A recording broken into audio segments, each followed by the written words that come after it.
Apa khabar semua? Bertemu kita sekali lagi dalam video kali ini, di mana kita akan lihat apa sebenarnya cabaran yang paling besar untuk menghasilkan sebuah video YouTube bagi anda yang baru nak bermula. Kalau anda ada terfikir nak mula buat YouTube channel tapi stres sebab tak start juga, saya tak salahkan anda, sebab cabaran sebenarnya bukan dari segi peralatan dan kualiti video tu, tapi ada satu lagi cabaran yang lebih besar yang semua orang tahu tapi tak tahu nak explain macam mana. Okey, kadang-kadang kita tengok tips-tips untuk buat video dari orang lain kan, tapi bila tengok jumlah subscriber dia dah 200,000, 300,000, sejuta, kita akan rasa macam kedil betul dan susah nak implement nasihat dia orang ni. Bukan sebab apa, masa mereka bermula dulu dah berubah dengan masa sekarang ni. Cabaran pun dah berbeza, dah makin ramai orang buat video dan pemilihan topik ni sentiasa berubah-ubah berbanding zaman mereka start buat video dulu. Dan mungkin juga dah lama sangat sampai ada yang dah berhenti kerja dan buat YouTube ni full time. Jadi kalau kita yang baru nak bermula ni,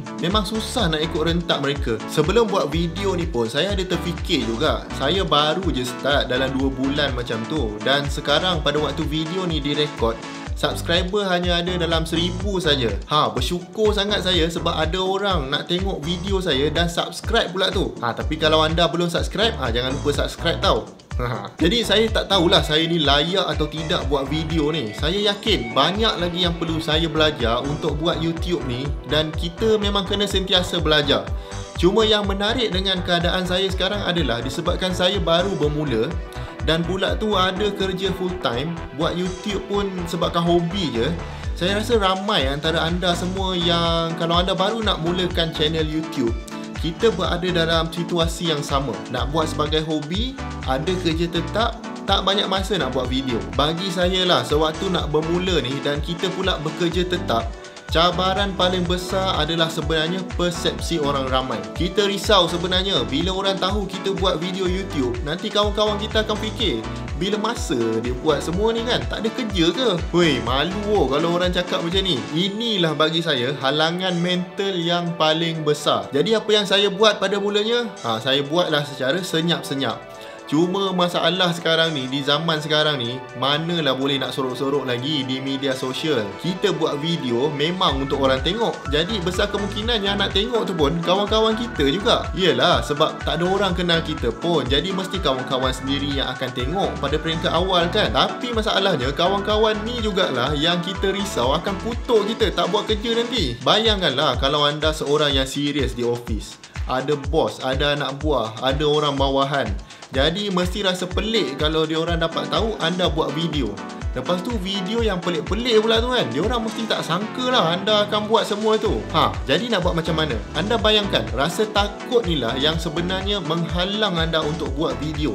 Tak kira lah anda ada kamera canggih ke, lens mahal ke, equipment tu sebenarnya nombor 2. Yang penting sekarang, cabaran paling besar adalah mental barrier untuk menghadap rakan-rakan kita ni, terutamanya rakan sekerja kita. Kalau kita tak dapat nak atasi cabaran ni, kita sebenarnya tak akan bermula pun. Okey, jadi sekarang kita dah tengok apa cabaran paling besar sebenarnya untuk mulakan channel YouTube bagi anda yang bekerja full time macam saya. Jadi apa yang anda boleh buat untuk atasi semua ni? Kalau anda tanya saya lah, saya sendiri pun masih takut-takut lagi sebenarnya dengan persepsi orang ramai. Tapi nak tak nak anda kena mula juga. Jadi macam mana nak start ni? Okey, macam ni.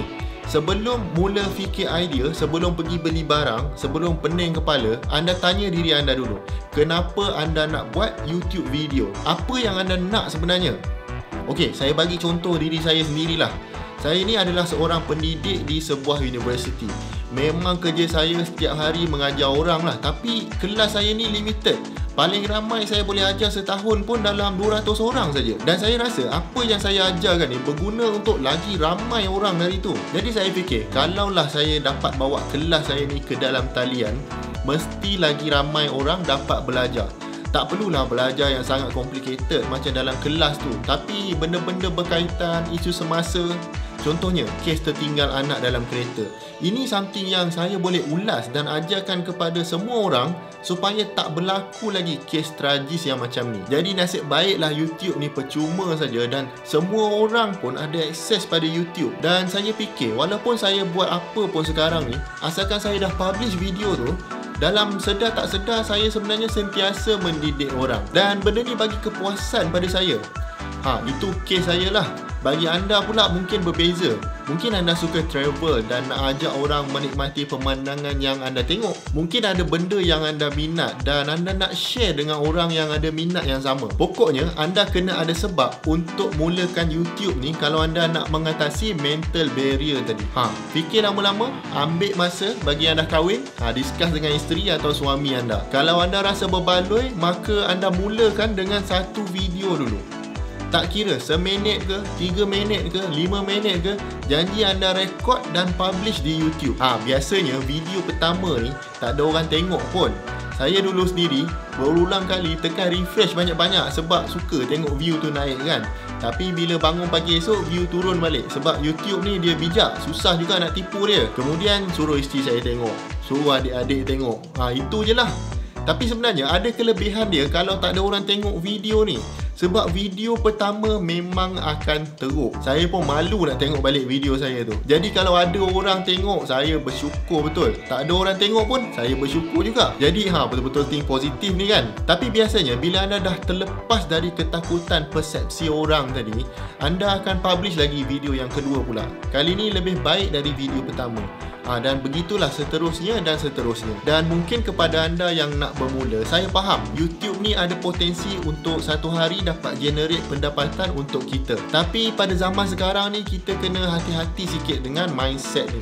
Bukan apa, sekarang ni semua orang dah nampak potensi YouTube ni dan semua orang pun nak buat kan. Jadi anda kena setkan niat anda supaya buat YouTube ni tujuannya adalah macam yang anda fikir tadi dan bukannya sebab duit. YouTube ni adalah satu perjalanan yang jauh dan panjang dan memang seronok kalau anda enjoy perjalanan ni. Kalau anda bermula dan terus mengharapkan pendapatan dari YouTube, saya takut anda nanti kecewa sebab ada syarat-syarat dia yang perlu anda penuhi untuk start generate income. Dan syarat dia ni bukan mudah. Dan YouTube ni so far saya tengok memang full proof lah. Maknanya kita tak boleh nak tipu dia.